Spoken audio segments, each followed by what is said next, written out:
You know what today calls for? A raspberry smash. Let's go learn to make one. All right, for this recipe, you're only gonna really need 5 things. You can add a 6, but we'll go over that whenever we get there. First ingredient, you're gonna need bourbon. We're gonna be using this Benchmark Foolproof here. Personally, I like a little bit higher proof in cocktails and stuff. But you take someone like my wife, she wants just like your basic 90 proof bourbon. Following that, you're gonna need some form of seltzer. A lot of people use club soda or seltzer water or something like that. I'm all in with just go ahead and throw a little bit of seltzer in there. So this is just a truly 5% alcohol. I'm a fan of making a cocktail. When I'm gonna make a cocktail, I want the liquor in it. You're gonna need a simple syrup or agave syrup. This is my trick with cocktails. I think agave syrup can replace simple syrup in 99% of cocktails, and I think it does it a better job. I think you get a more rich, natural flavor from it. You're gonna need some limes because we're making some fresh squeezed lime juice.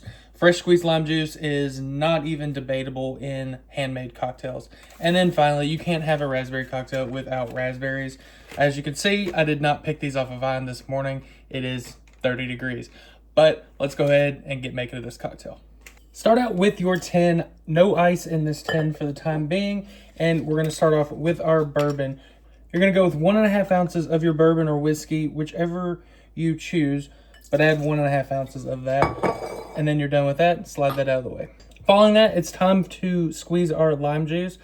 Like I said, always fresh squeezed limes, fresh squeezed juice in general, but you're gonna want a 1/4 ounce of that lime juice. So we're gonna flip our jigger over and squeeze out 1/4 ounce.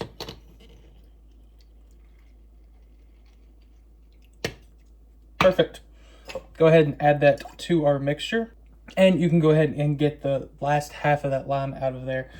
Come in with your simple syrup, agave syrup, whichever. This one, not necessarily my favorite, but we're gonna use it. It all works decently. But you're gonna go with 1/4 ounce of your syrup of choice in there and add that in. Following that, 1/4 cup of your raspberries, add those in. It can be sticking up over the cup a little bit because there is void space in there, but you do want 1/4 cup or about.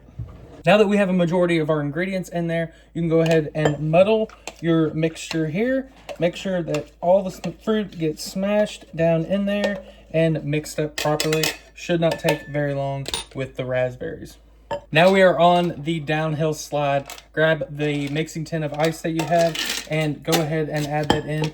Give that a nice love tap, and we're gonna shake this for about 5 to 10 seconds.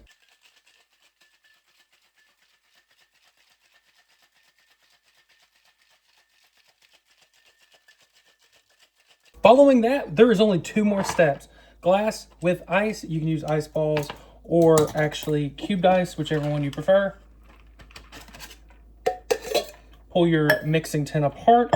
You're gonna wanna double strain this, guys, because you are going to have seeds and pulp and stuff like that. So grab your little mesh strainer and your cocktail strainer, and you're gonna strain this over your ice. This will pour slowly because it does have a lot of like those seeds and that pulp, and you might have to give it a shake and get back to it. But eventually you will get all of your contents out. Sometimes it does help to switch spot sides as well, because that first round strainer will get full. This one looks like we've got pretty much all of it out. And with this, you really only have one more step. Don't forget that seltzer water, club soda, or hard seltzer, whichever one you prefer. We're gonna be using this cranberry truly seltzer and just top it off with, I like to give it a little mix just to get that seltzer all mixed in there. And you can go ahead and top that with a raspberry. This is a phenomenal drink, not just in winter like it is right now. We love these in the summer, hanging out on the boat, hanging out the lake, hanging on the back patio. A raspberry smash is always a hit. If you guys like this drink, let me know down in the comments, and like, subscribe, and share. Helps me more than you know. And as always, if you guys have a suggestion or question or anything like that, drop it down in the comments. I review and read over every single comment that you guys leave. Thank you, and as always, cheers, guys. Why do I not make these more?